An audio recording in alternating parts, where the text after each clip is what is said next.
There comes a moment in a person's life when they awaken from the illusion they once called love. Not because love itself was false, but because much of what they accepted in its name was never truly love to begin with. It was hunger. It was fear. It was loneliness wearing the mask of romance. And the wounded soul cannot always tell the difference. Many people believe they fall in love with another person, but more often they fall in love with the feeling of being chosen. They become addicted to attention because attention temporarily silences the voice inside that says, "I am not enough."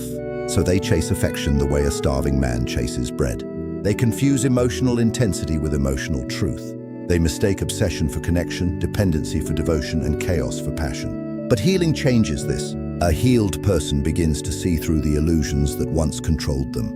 They no longer become intoxicated by compliments, empty promises, or temporary excitement. Why? Because healing restores sight, and once the eyes of the soul are opened, what once appeared beautiful can no longer deceive the spirit. The wounded heart says, "I need someone to love me so I can feel valuable." But the healed heart says, "I already understand my value, so I will not surrender my peace for temporary affection." That is why healed people often appear distant to the world, not because they have lost the ability to love, but because they have lost the desire to beg for it. There is a difference. A person who is healed no longer runs toward every emotional spark. They pause. They observe. They listen beyond words.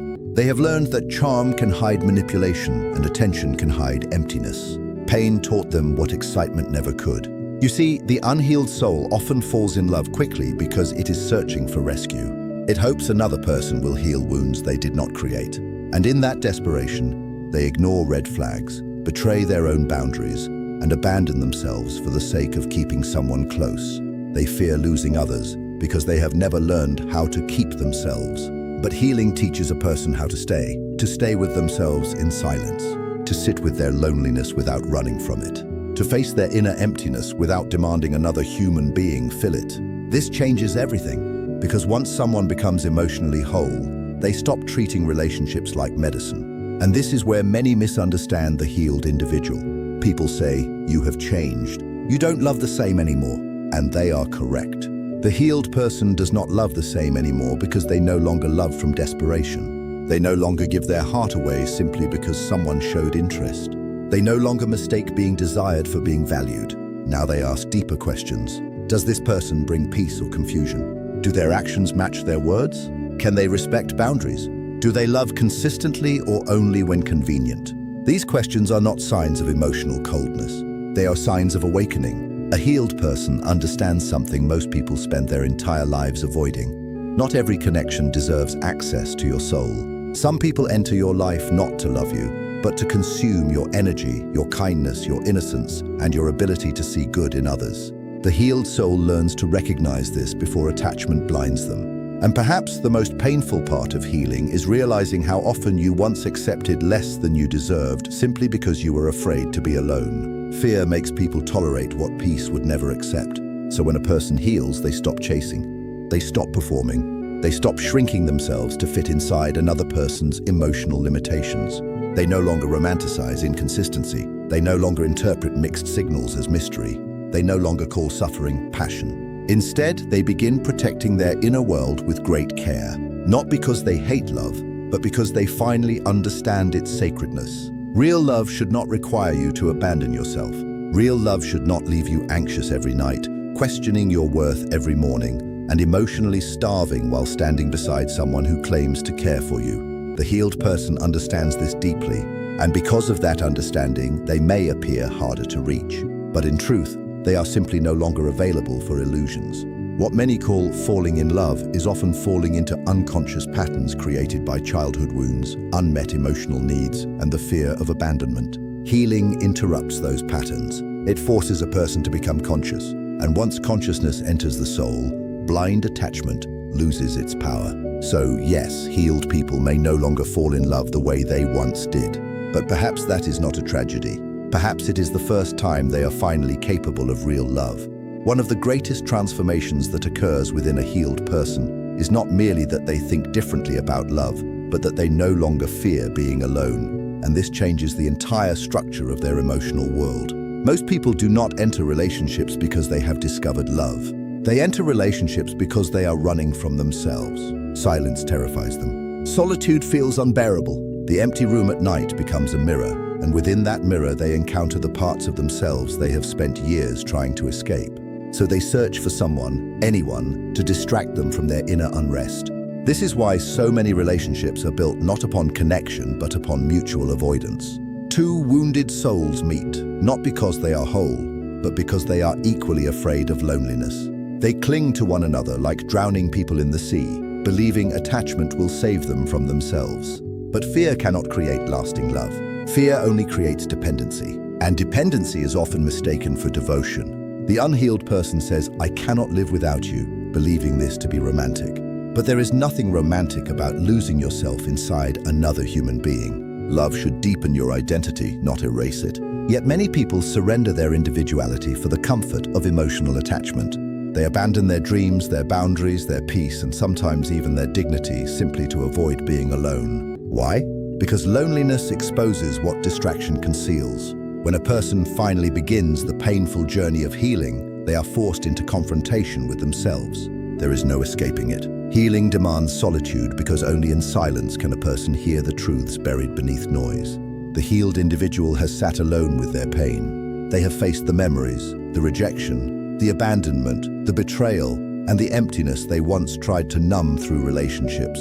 And through that confrontation, something extraordinary begins to happen. They discover they can survive alone. This realization becomes a kind of emotional rebirth, because once a person understands they can survive solitude, fear loses its control over them. They no longer remain in unhealthy relationships simply because they are terrified of abandonment. They no longer tolerate disrespect for the sake of companionship. They no longer beg people to stay who clearly wish to leave. The healed soul understands a difficult truth. Loneliness is painful, but self-betrayal is far more destructive. And so they begin choosing peace over attachment. Now, to the outside world, this transformation often appears cold. People misunderstand the healed person because they are accustomed to emotional desperation. Society praises attachment, even unhealthy attachment. It celebrates obsession, emotional dependency, and constant validation as signs of love. But the healed individual sees through this illusion. They understand that needing someone and loving someone are not the same thing. Need arises from emptiness. Love arises from wholeness. The healed person no longer approaches relationships with the hidden question, "Will you save me from my loneliness?" Instead, they ask, "Can we walk together without destroying each other's peace?" That is a completely different kind of love. A healed person enjoys companionship, but they do not depend upon it for their identity. They can sit alone in a quiet room without feeling abandoned by life itself. They can spend time with their own thoughts without immediately searching for distraction. Why? Because they have developed a relationship with themselves. This is what many people never understand. The relationship you have with yourself determines every relationship you build with others. If you secretly hate yourself, you will constantly search for people to convince you that you are lovable. If you fear your own emptiness, you will seek others to fill it. But if you have learned to know yourself, to accept yourself, and to remain with yourself in moments of darkness, then love stops being a desperate necessity and becomes a conscious choice. And this is why healed people seem more difficult to reach emotionally. Not because their hearts are closed, but because they are no longer starving. Hunger makes people reckless. Hunger causes people to consume whatever attention is available. But the healed soul is no longer emotionally starving, and therefore they can afford patience. They can walk away from inconsistency. They can leave manipulation behind. They can release people who only offer half-hearted affection. And perhaps most importantly, they no longer interpret solitude as failure. The world conditions people to believe they must constantly be desired, chosen, or romantically involved to have value. But the healed person escapes this psychological prison. They understand that a peaceful life alone is infinitely better than a chaotic life shared with the wrong person. There is tremendous power in no longer needing to be chosen. Because the moment you stop fearing loneliness, you stop allowing fear to make your decisions. You stop lowering your standards for temporary comfort. You stop confusing emotional dependence with destiny. And for the first time, you become capable of loving freely rather than clinging desperately. The healed soul does not avoid love. It simply refuses to abandon itself for it. There is a profound difference between the way wounded people fall in love and the way healed people do. The wounded soul rushes toward connection because it fears emptiness. It falls quickly, speaks quickly, trusts quickly, and attaches quickly because beneath its urgency is an unspoken terror of losing affection. But the healed soul moves differently. It walks slowly into love, not because it feels less, but because it finally understands the weight of giving its heart away. A healed person has learned through suffering that attraction alone is never enough. Chemistry is not character. Excitement is not stability. Words are not truth. And because of this understanding, they no longer surrender themselves to emotional impulse the way they once did. This often confuses people. The world has romanticized intensity for so long that calmness now appears unfeeling. People have been taught that love must be immediate, overwhelming, and consuming. They believe if someone truly loves you, they will become obsessed instantly. But obsession is not proof of love. Obsession often emerges from projection, fantasy, and unresolved emotional hunger. The healed person knows this. They know that many individuals do not fall in love with who someone truly is. They fall in love with the image they have created in their own mind. They project their desires, fantasies, unmet needs, and childhood longings onto another human being and call it destiny. But eventually, reality arrives and the illusion collapses under the weight of truth. This is why so many relationships begin with intensity and end with disappointment. The healed soul no longer trusts intensity alone because it has already witnessed how easily emotions can deceive the mind. It understands that genuine love reveals itself slowly through consistency, patience, honesty, and emotional safety. Real love is not merely what someone says during beautiful moments. It is who they become during difficult ones. So the healed person observes. They pay attention to patterns rather than promises. They notice how someone handles conflict, disappointment, silence, frustration, and vulnerability. Why? Because character is always revealed under pressure. Anyone can appear loving when circumstances are easy, but only emotional maturity remains steady when life becomes uncomfortable. And this patience is often mistaken for emotional distance. People say, "You seem guarded," but what they are truly witnessing is discernment. The healed person has simply stopped confusing access with intimacy. They understand that not everyone deserves immediate entrance into the deepest parts of their soul. Pain taught them caution. Betrayal taught them observation. Loss taught them patience. There is wisdom that only suffering can produce. The healed soul has experienced what happens when trust is given too quickly. It remembers the nights spent trying to understand mixed signals, broken promises, emotional inconsistency, and affection that disappeared the moment it was no longer convenient. It remembers how easily words can be used to manipulate longing. And because of this memory, it no longer rushes toward attachment simply because someone appears charming. Charm without depth no longer impresses them. The healed person seeks something deeper than attraction. They seek emotional truth. They seek sincerity. They seek someone capable of honesty not only with others, but with themselves. Because they understand a difficult reality, many people enter relationships without ever confronting their own wounds. And wounded people often create suffering unconsciously. An unhealed person may love you and still destroy your peace. Not because they are evil, but because they do not yet understand themselves. People who have never faced their inner chaos often project it onto those closest to them. Their fear becomes control.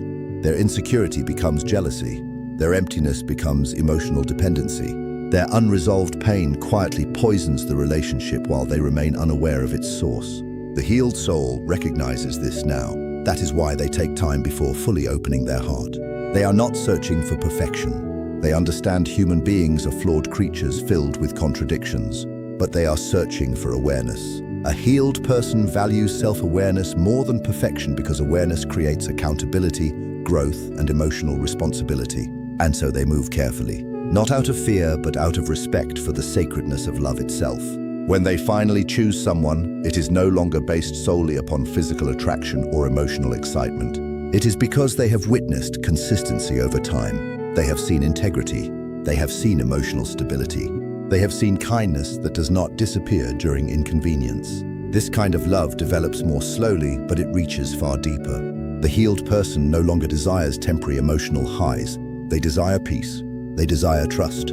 They desire a connection where neither soul must constantly fear abandonment, manipulation, or emotional games. They no longer seek someone who merely makes them feel alive for a moment. They seek someone who feels safe enough to build a life beside. And perhaps this is why healed people appear different in love. They no longer fall blindly. They choose consciously. After a person has endured enough suffering, something within them begins to change. Their attention slowly turns away from chasing love and begins turning towards something far deeper. Meaning. This is one of the most misunderstood transformations of the healed soul. People often assume healed individuals have become emotionally detached, incapable of romance, or uninterested in connection. But the truth is more profound than that. They have simply discovered that life cannot revolve around emotional attachment alone. Before healing, many people build their entire identity around relationships. Love becomes the center of their existence. Their mood depends upon another person's attention. Their sense of worth depends upon being desired. Their future depends upon whether someone stays or leaves. And because of this, they lose themselves without realizing it.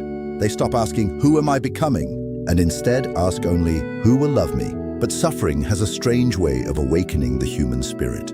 Pain forces a person inward. It strips away illusion after illusion until eventually they begin confronting the deeper questions they once avoided. Questions about purpose, questions about meaning, questions about why they exist beyond the approval of others. And this is where healing truly begins. The healed person slowly realizes that no relationship can save a life without direction. Another human being cannot become the foundation of your identity because human beings are imperfect, temporary, and constantly changing. If your entire sense of self rests upon another person, then the moment they leave, your inner world collapses with them. This is why so many people feel destroyed after heartbreak. They did not merely lose a relationship. They lost the structure around which they built their identity. But the healed soul begins rebuilding differently. Instead of centering life around romantic validation, they begin focusing on inner growth, discipline, purpose, creativity, spirituality, and self-understanding. They start asking themselves deeper questions. What kind of life am I meant to live? What gifts remain hidden within me? What wounds still control my decisions? What truths have I been afraid to face? These questions transform the soul, because purpose gives a person something far greater than emotional excitement. It gives direction. And a person with direction no longer drifts desperately from relationship to relationship, searching for meaning in temporary affection. The healed individual understands something most people spend years avoiding. Love alone cannot fulfill a soul that has abandoned its purpose. You can be deeply loved and still feel empty if you are disconnected from yourself. You can sleep beside another human being every night and still feel spiritually lost. Why? Because the deepest hunger within human beings is not merely for romance, it is for meaning. And once a person begins discovering meaning, their relationship with love changes completely. They no longer seek someone to rescue them from themselves. They no longer expect another person to heal their loneliness, insecurity, or confusion. Instead, they begin taking responsibility for their own inner life. This creates a kind of emotional maturity that transforms the way they love. Now, relationships become part of life rather than the purpose of life. This distinction is everything. The healed soul no longer abandons personal growth simply because romance enters the picture. They do not sacrifice their calling, peace, or emotional stability merely to keep someone close. They have already suffered enough to understand the danger of losing themselves in another person. And so they become more protective of their energy. Not selfish, not cold, simply conscious. They understand that peace is difficult to rebuild once it has been destroyed. They know how long it took to heal from manipulation, heartbreak, betrayal, disappointment, and emotional chaos. And because of this, they refuse to allow temporary emotions to derail the life they have fought to rebuild. This is why healed people often spend long periods alone. They are not waiting passively for love to arrive. They are building themselves. They are creating a life that feels meaningful even in solitude. They are strengthening their mind, deepening their spirit, refining their purpose, and learning who they truly are beyond the expectations of society. And ironically, this is often when real love becomes possible. Because when two people meet from wholeness rather than desperation, love becomes something entirely different. It is no longer based upon need, fear, or emotional survival. It becomes a conscious union between two individuals who have already learned how to stand on their own. The healed person no longer says, "You are my reason for living." Instead, they say, "I have discovered meaning within myself, and now I choose to share my life with you." That is a far deeper form of love. A healed soul understands that love should complement purpose, not replace it. It should expand life, not consume it. And because of this understanding, they no longer chase romance with the same urgency they once did. They have already discovered something more important than being chosen by another person. They have finally chosen themselves.